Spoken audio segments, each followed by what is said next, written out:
कोल्हापुरात एकाच कुटुंबातील 2 चिमुकल्या भावंडांचा अंत। दोन्ही मुलांना पोटदुखी व उलटीचा होऊ लागला होता त्रास। मुलांच्या आईलाही उपचारासाठी रुग्णालयात केलं दाखल। कोल्हापुरात एकाच कुटुंबातील 2 बालकांचा अवघ्या काही तासांच्या अंतराने मृत्यू झाल्याची दुर्दैवी घटना घडली। कोल्हापूरच्या हातकणंगले तालुक्यातील संभापूर गावात घडलेल्या या घटनेमुळे कुटुंब सुन्न झालंय। ग्रामस्थांमधून हळहळ व्यक्त होतीये।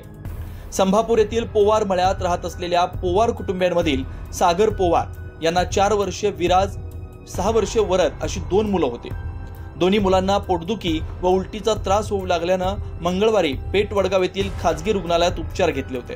त्यानंतर गुरुवारी पुन्हा त्रास होऊ लागल्यानं त्यांना पुन्हा दवाखान्यात दाखल केलं। मात्र तिथं मोठा मुलगा विराजची तब्येत खालावत जाऊन गुरुवारी रात्री उपचारादरम्यान त्यांचा मृत्यू झाला। पारगाव ग्रामीण रुग्णालयात शवविच्छेदन झाल्यानंतर विराजच्या मृतदेहावर अंत्यसंस्कार केले। एका मुलाचे अंत्यसंस्कार करतात तोवरच लहान मुलगा वरद याची तब्येत खालावू लागली। त्यामुळे त्याला गुरुवारी रात्री कोल्हापूर येथील खाजगी रुग्णालयात उपचारासाठी दाखल केलं, परंतु त्याची मृत्यूशी सुरू असणारी झुंज अखेर शुक्रवारी संपली। शुक्रवारी सकाळी वरदचा देखील मृत्यू झाला। अवघ्या काही तासांच्या अंतरानं 2 भावंड मृत्युमुखी पडली। त्यामुळे नातेवाईकांनी केलेल्या आक्रोशानं उपस्थितांना हेलावून टाकलं।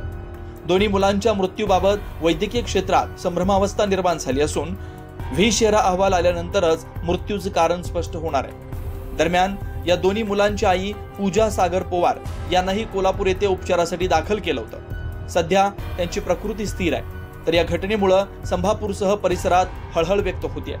महासत्ता लाईव्ह साठी हातकणंगलेहून मिलिंद कुशेरे, कोल्हापूर। अशाच ताज्या अपडेट्ससाठी महासत्ता न्यूजला सबस्क्राइब करा।